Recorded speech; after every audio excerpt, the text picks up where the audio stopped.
On this episode of The Failure Report, we're examining how CEO and co-founder Mark Cleveland went from countless failures to revolutionizing how we rideshare with his social impact app called HYTCH, HYTCH. Thank you so much for joining me, Mark. Thank you so much for joining us today on The Failure Report. We have an amazing guest that has innovative work that he's doing, and the idea of ride sharing, not your normal everyday let's carpool situation. HYTCH is something really, really special. So, Mark, I'm going to jump right into it. I want to get our listeners all the way caught up with everything that you got going on. So tell us about HYTCH.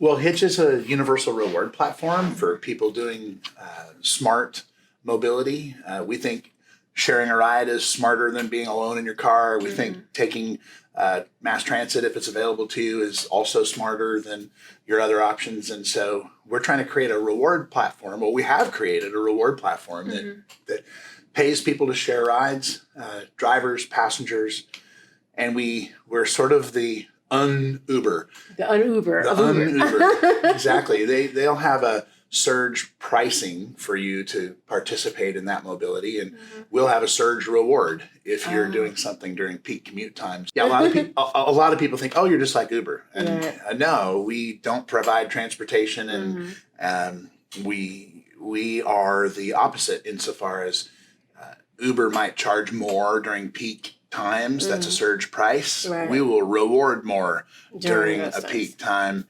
And two people in the back of an Uber who are friends and going somewhere, well, they are hitching. Yeah. So they can be a part of our ecosystem, whether they're on a ferry, in a lift, or in a private car, or a train going somewhere with a friend or a neighbor or a coworker. Two people moving are hitching. Are hitching. So even if I am taking an Uber, me and a colleague, me and my sister, me and my husband. That's right. It's HYTCH. That's right. Love that. And you're going to reward me for doing so.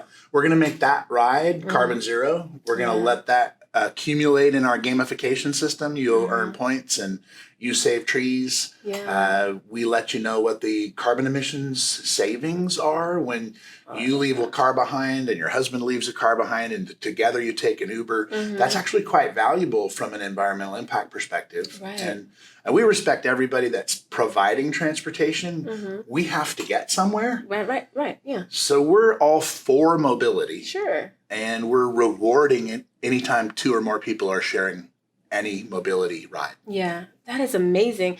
And so how are you doing that? Is it through I'm sure it's through an app, because what is life without one, right? Today it's through an app. We're actually a platform. We're the universal reward platform for people who share rides. We integrate with companies like Agile Mile and Ride Amigos and people who provide transportation demand management software systems. We do occupancy verification. We are making absolutely sure that it's two people, that they're unique people, that they're going somewhere. And then we actually let states and municipalities and brands, employers, overlay custom rules on top of that. So the thing that makes us exciting is that we're agnostic. We want to play with everybody because it's a big enough problem. We all need to work together. Oh, absolutely. Yeah. And this rules engine that we built takes every variable of mobility and allows you to put a price on it, which is essentially a market condition. Right. So an employer would say, if you come to work at our factory between 6 a.m. and 8 a.m. on Monday through Friday with another employee, we're going to pay you each $0.10 a mile. Right. Thank you to the Fairlane Hotel, located in Nashville, Tennessee, for allowing us to record this episode in their business center. This retro, modern boutique hotel is nestled behind the mid-century modern facade, where savvy travelers experience impeccable service with the timeless appeal of classic style. Next time you're in the Music City, you must stay at the Fairlane Hotel. Oh, and check out our Instagram, where you can see the amazing photo shoot I took in their lobby. Yeah. And the ride ends at the factory. And so that's a rule set. Right. And so you can hitch everywhere you go all the time and discover new sponsored areas and new corridors and maybe go through a construction site at speed. Right. and leave the construction site at speed. Right. And if you do that while you're hitching, you'll get a cash bonus. So it's safety, it's mobility, it's motivation for people making better decisions when it comes to sharing rides and defending clean air, which is what we want. Which is exactly what we want. And we're all motivated by money, right? So we have a job. So we have to do this one thing, get up, go there, so this is a smarter way to be able to actually get to our destination, and we can do it together. I love that. Have you seen any business that didn't fundamentally function on incentives and rewards? Nope. Either for their customers or their employees? Nope. I sure haven't. Transportation is the only, to my, I've studied this for years. Right. Transportation is the only place where we do not use rewards and incentives to get the behavior that we want. Wow. Yeah. So this was just a hole in the market that you just stepped right into. Yeah, it's that what you measure, you'll get more of. Pearson's law. That's true. Yes, that what you reward, you'll get a lot more of it. A lot more of it. Yeah. So you make this sound like I studied this and this was such a great idea, but I'm sure you've been met with some setbacks, some missteps, some mess ups, and essentially those equal just to failures. Would you be willing to give us your report? Yeah, I thought about this since you invited me to come talk, and it's so difficult to talk about failures. Sure. But they inform you. They do. And they make you stronger, and they build relationships because, frankly, when everything's going right, you can't measure that relationship as a great relationship because everything's going right. Sure. But when things aren't going well, that's how you come together and forge a better strategy. Or maybe you exit, or maybe you just move on, you pivot, right? Right. So failures are inspirations for pivots. They are, right? Wow. So you want to talk about a failure? Yeah. In this innovation, I'm sure that there's been some of the overlap that you discussed between like industries and regulations. Right. This is something that is so important and it affects so many individuals. Like, now I've asked these two people to buy a car and I've influenced them. I'm in marketing. So I've influenced them to make this large purchase decision. And now you're coming along and telling them, don't take your car, hitch together or take a public transportation. Have you found any kind of or share your car, right? Or share your car. Yeah, I'm proud of my car. I want to give everybody a ride if I can work it out. Right. So what are the kind of the missteps and things like that you found along the way? Well, I spent 19 years in commercial transportation, information systems for major fleets in America. I've seen all the fleet dispatch data. I know what routes look like. I know what it takes to do compliance and incentives for truck drivers and fleet drivers. And in business transportation, everything is about asset optimization. Okay. Yeah. In personal transportation, it's the complete opposite. We have our own assets. They're not very well utilized. They sit there and parked, and and I still want my car. Sure. Right. So how do we as a society leverage everybody's assets collectively, not with a middleman, but with inspiration and incentives and rewards. And we can do it, and it's really cheap. So I basically took this long career of information systems in commercial, and I started to try to apply that to consumer mobility. And it just made sense. Empty seats, people. Right. Empty trucks, freight. Right. Optimization based on incentives, right? So, when I sold that company to Xerox as a part of the team that did that, and retired, and then I said, I'm going to save the world now. It's time for me to save the world. So I started a company called Carbon Angel with a good friend of mine. And we were a little too early. We were going to be doing carbon credits and creating the world where we're trying to offset and sustain, growth, but do it environmentally intelligently. Right. And there's this carbon exchange in Chicago that was just getting started. And in the last 24 hours at 3686, I met one of the partners in that project. And we were talking about how we were all just investing and trying to make something happen in 2006, 2005, 6, 7. And We all fail, actually, in one definition or another. Joint Effort Business and Marketing Consulting specializes in finding solutions for startups, small businesses, and nonprofits. We offer branding, marketing, social media management, development, and capacity building consulting services to companies who are just starting out or need help taking their business to the next level. Please contact us online for a consultation at jointeffortllc.com or follow us on Facebook, Instagram, and Twitter at Joint Effort LLC. But I got so well informed and so committed to the idea that we can do something to defeat traffic and defend clean air and defend our planet. I think we can do something individually, and it's just choice. So I think I lost money doing that. I lost sleep, time, relationships, but everything that I discovered on that journey has continued in the DNA of what I'm trying to accomplish with HYTCH. Right. So HYTCH just didn't evolve 3.5 years ago. It really was a kernel that started with this just personal inspiration. And through failure, closed that business down, did some other stuff, and continue to work on the themes that were driving me then, and they drive me now. And they drive you now. You said you closed the business down. Not the easiest decision. What is it that brought you to the realization, like, okay, this is, like we talked about, like, let's call the time of death, what did that look like for you? Well, we just couldn't get traction in the marketplace. Everybody liked the idea, and we couldn't find a conversation you could sustain. It was a great concept. People are doing it today. It just took time and resources. It was just more resources than we could commit. Sure. I think the time of death was a bummer because, I'm in business with two good friends of mine. We are all committed for all the right reasons, and we just had to just give up. I mean, and I don't know what it's like to call the time of death exactly, because it didn't die. It just self-induced coma, right.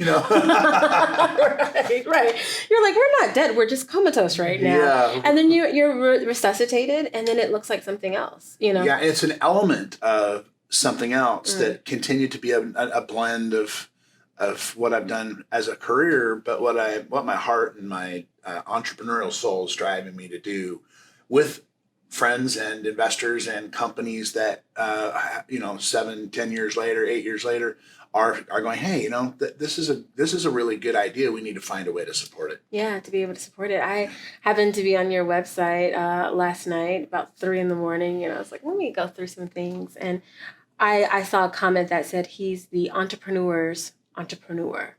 You are, in every definition, a serial entrepreneur. What is it that drives you to say, I'm going to continue to innovate, I'm going to continue to partner and pivot and fail and do it again? What is your driving force? What gives you that fuel? I call it professional attention deficit syndrome. I definitely have about a 7-year clock. No matter how committed I am to something, it feels like in that window of time, I'm either going to become an expert and be successful and pass that on to whoever is on my team that has an opportunity to lead and grow from there and improve what we've built. What drives me personally is probably just the sense of how much I love to talk to people and how much I love to work with people. Right. And then I try to overlay on top of that a meaningful mission.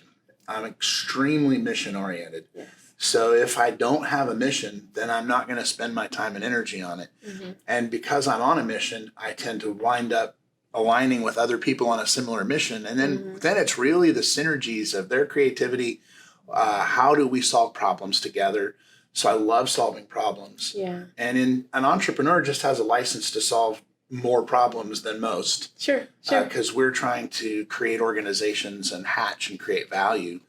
Not unlike anybody else. I think everybody goes to work as an entrepreneur every day if they're expressing themselves in the greatest possible potential that they have. You could work for somebody else and be entrepreneurial in that organization. Right. Yeah. And have that attitude. So I just happened to have worked in Fortune 500 companies. I had a chance to take a company public. I've worked in family businesses. I've worked in businesses that I was a sole proprietor. I have had lots of different structures around business, including working for somebody. Right. And every time the best outcome of all of these experiences was I made friends. And created value for customers and tried and made a difference. It made a difference and learned. Leading in Color is a podcast hosted by Dion Stokes, founder of Joint Effort, Business Marketing Consulting, and me, Marta Miranda Stroud, founder of Catapult Now, an organization and leadership development and training firm.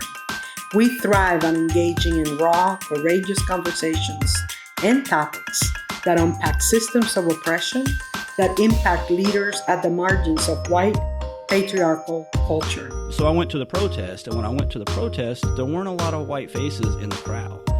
And I thought, what's wrong with this scenario? Because, people have been organizing on all these issues, and in the white activist community, there was this question, why don't black people join our movements?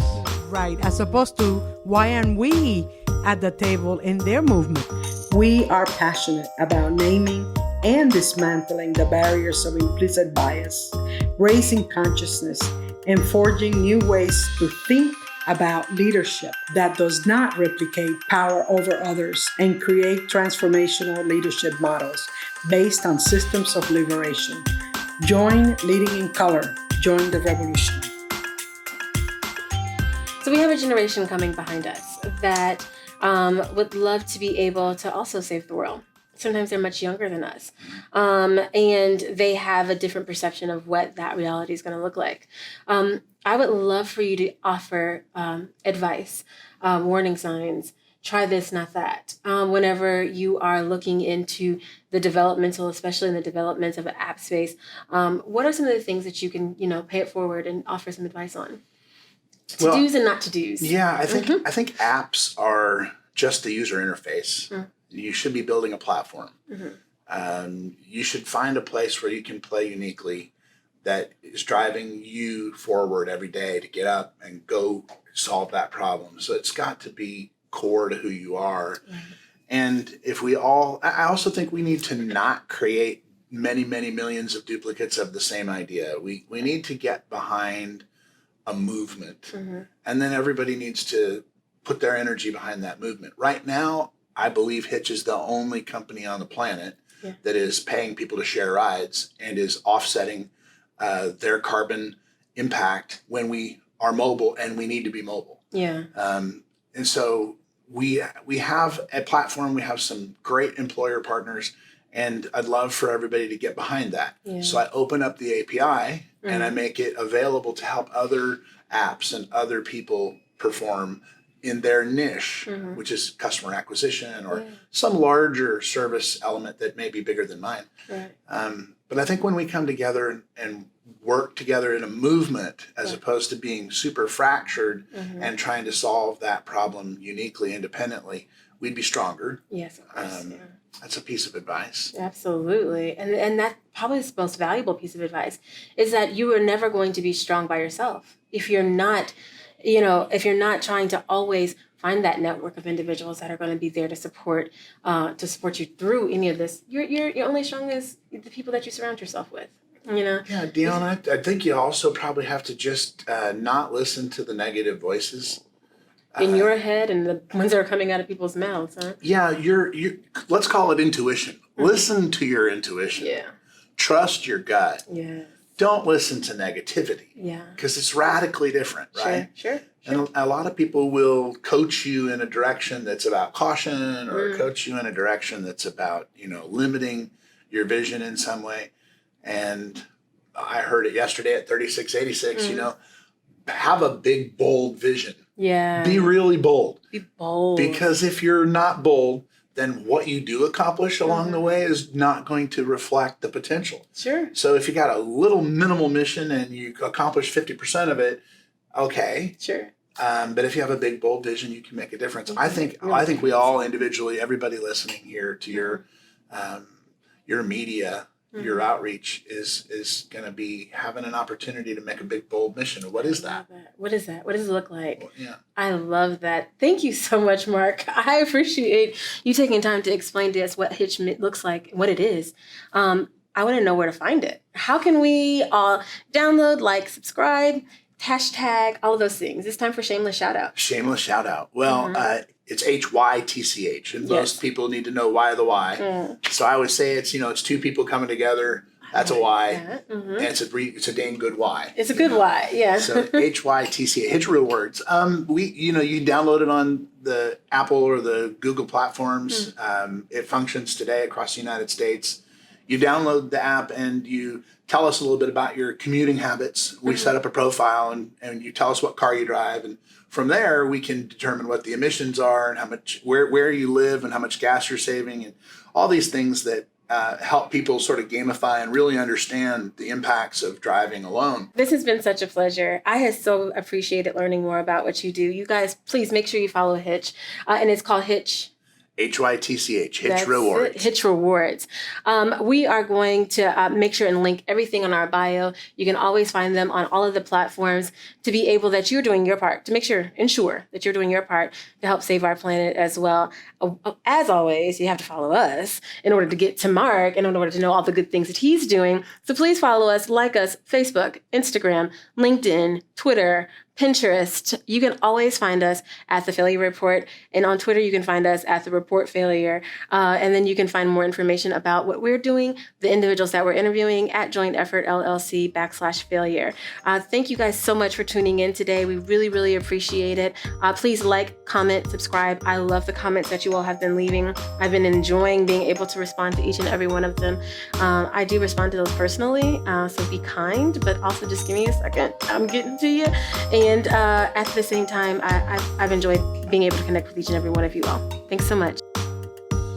Thank you to those who sponsored and supported this episode. And the biggest thank you to Sophia Mobley Photography and Videography for being the dopest producer, sound engineer, and editor in the land. Please like, share, and subscribe at The Failure Report on YouTube, Facebook, Facebook Watch, Instagram, IGTV, and on Twitter at Report Failure since The Failure Report was taken. You can listen on Spotify, iTunes Podcasts, or wherever you consume content. To get notifications on our upcoming episodes, please visit our website at thefailurereport.org. There you can subscribe to become a fellow failure and get access to our blog and merchandise. We have things like mugs, t-shirts, notepads, all the things. I'm Dion Stokes. Thanks so much for listening.